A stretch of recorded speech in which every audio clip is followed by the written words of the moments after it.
I think season 3 is all debate about, are there strigoi, are they bad, is this something that's really happening? That's all over. It's like smoking. Like, everybody knows smoking is bad, everybody knows now the strigoi are bad, so the question is, can we keep them from overrunning New York City? And that's really what the season is about. It's really full tilt war between humans and strigoi, and the fate of New York is in the balance, and as New York goes, so goes the world.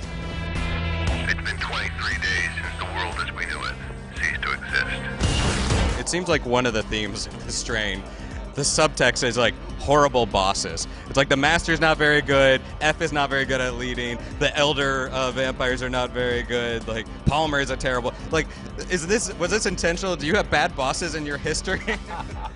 No, that's a very interesting observation. Well, Justine's done a pretty good job. She's kind of risen up and is sort of, we get to see her as kind of a demagogue this season, trying to protect New York. But, we'll find out whether your prognostication is true when it comes to her too. If it is, we need to just look at your resume. Then it's one of those things, as a writer, you're tying into things in your brain that sometimes you don't even know you're digging into. So I'm going to have to go home and think about that. Carlton's working out issues. Work that out. Thank you for the psychotherapy. In season 3, they go on the road and they just start singing songs about peace across the country and trying to unite the vampires. Teaching school kids how to play piano.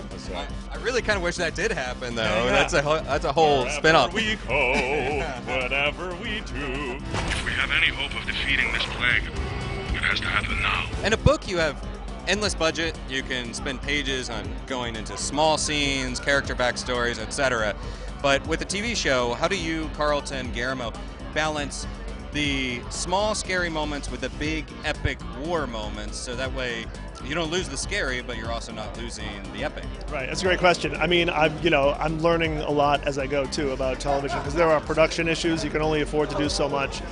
We have a pretty healthy special effects budget, which is great. At the same time, you don't want to throw everything to that, because you can tell when things are fake on the screen too. So it's very much that. It's a mix of the small human moments and then trying to use effects, be them practical or VFX, in a surprising way. So it's not just explosions and the stuff you expect, but integrating that so that you feel like you're really living in this messed up world.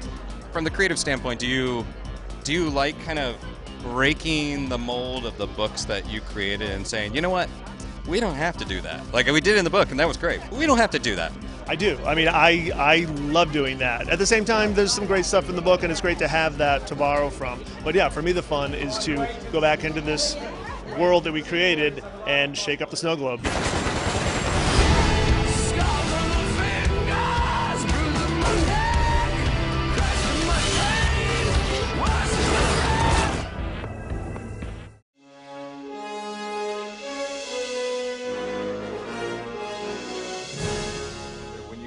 The scripts, even with the involvement